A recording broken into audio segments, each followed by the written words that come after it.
Welcome to a Between Bites Piecemeal episode. Piecemeal is a podcast hosted by the Emily Program, and Between Bites are short episodes addressing topics you want to know more about. Piecemeal covers topics related to eating disorders, body image, and how society may influence our thinking. Please use your discretion when listening and reach out for support as needed. I'm your host, Jillian Lampert, and for Between Bites, you get just me. Welcome. Today's topic is all about how eating disorders and substance use disorder can overlap. April is Alcohol Awareness Month, and so we thought it would be a good time to talk about how eating disorders and substance use, including alcohol, can overlap, why they overlap, and how we can approach these two seemingly separate issues from an integrated perspective. So, first of all, why do we need to talk about eating disorders and substance use disorder together? We need to talk about them together because they often happen together. Research studies estimate about 50% of people with eating disorders struggle with misuse of substances, and about 35% of people with substance use disorder struggle with an eating disorder. The most common misused substances among people with an eating disorder are caffeine, diet pills, and alcohol. And the most common eating disorder behaviors among people with substance use disorder are binging and purging. And across the US population, substance use disorder impacts about 30% of adults and about 15% of adolescents. And eating disorders impact about 9% of people across the population. So we need to talk about them together because they happen together, something that is referred to frequently as co-occurring.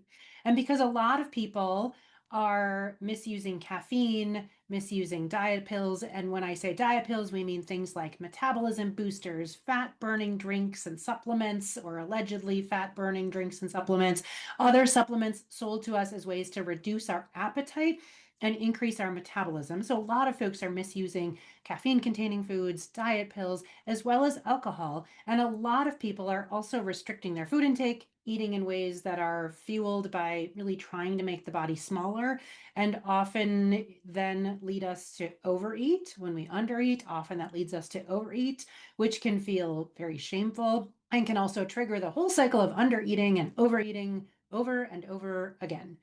So there are a lot of people in need of more information, more support, and more treatment for these conditions than are receiving care right now, in part because of lack of awareness. So talking about it is key. So let's dissect that a little bit. Why do these two things happen together? Why do substance use disorders and eating disorders co-occur in people? And as our understanding of both substance use disorders and eating disorders has evolved over the last 10 or 15 years, we now understand that part of why they happen together is because they share some of the same neurobiological underpinnings. And what do I mean by neurobiological underpinnings? Really looking at the genetic research done in both fields, that research has shown that some people have a genetic predisposition for each or both of these conditions, meaning they have some genes that will make it more likely that they will develop a substance use disorder when they, for example, take that first drink, or more likely that they will develop an eating disorder when they, for example, start changing their food intake. They are more likely to develop those illnesses than someone without those gene markers. And since these genes influence the same parts of the brain, namely the parts of the brain that register reward, it's no wonder that if both of these altered gene patterns change how the brain experiences reward, that these conditions are more likely to happen together. And what do I mean when I say reward? I mean the parts of the brain that both anticipate something happening, which feels good. Anticipating something happening can feel good and feel rewarding. And also the part of the brain that registers, hey, that felt good, let's do that again. That's another part of the brain. So together with the strong social influences that lead people to change the way they eat or take that first drink, including all of the conflicting and confusing and misleading messages that tell us things like we'll be more loved or more accepted if we eat differently, if our bodies are different, if we join the party, so on. All of those social messages combined with those genetic predispositions, it's sort of like a candle wick that's lit by the match of the social messaging. So the candle wick is the genetic predispositions, and the social messaging and those pressures are the match that lights it on fire. If you don't have the genetic predispositions, you might get a little burned by the match of social pressures, but it goes out. If that match lights a candle, it can burn for a long time. So, since eating disorders and substance use disorder happen together frequently, we need to think about addressing them together.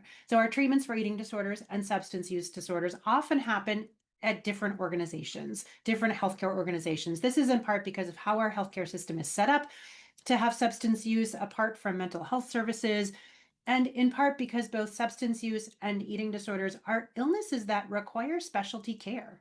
They have unique components and they need unique treatments. So at the Emily program, we work really closely with our colleagues in the substance use and addiction space to really ensure seamless transitions in care for people with these co-occurring conditions. Usually it's important to address the substance use disorder first so that the person can get sober. It's hard to do eating disorder treatment or any other mental health treatment when someone is still actively using a substance because of the way that the substance impacts our thinking and our feeling and our moods and our health. So substance use is typically the first thing we help with. And then once someone has some sobriety established, we can move into the eating disorder work. Because again, that same part of the brain is impacted by both illnesses, we get some benefit for each treatment for the other. And also, when one gets better, often the person finds the other getting louder. So while we're treating one, it could be helping the other. And also, at the same time, somebody can feel like when they're having treatment for one, the other one feels like it's getting worse. And so, this is why ongoing support and treatment is critical.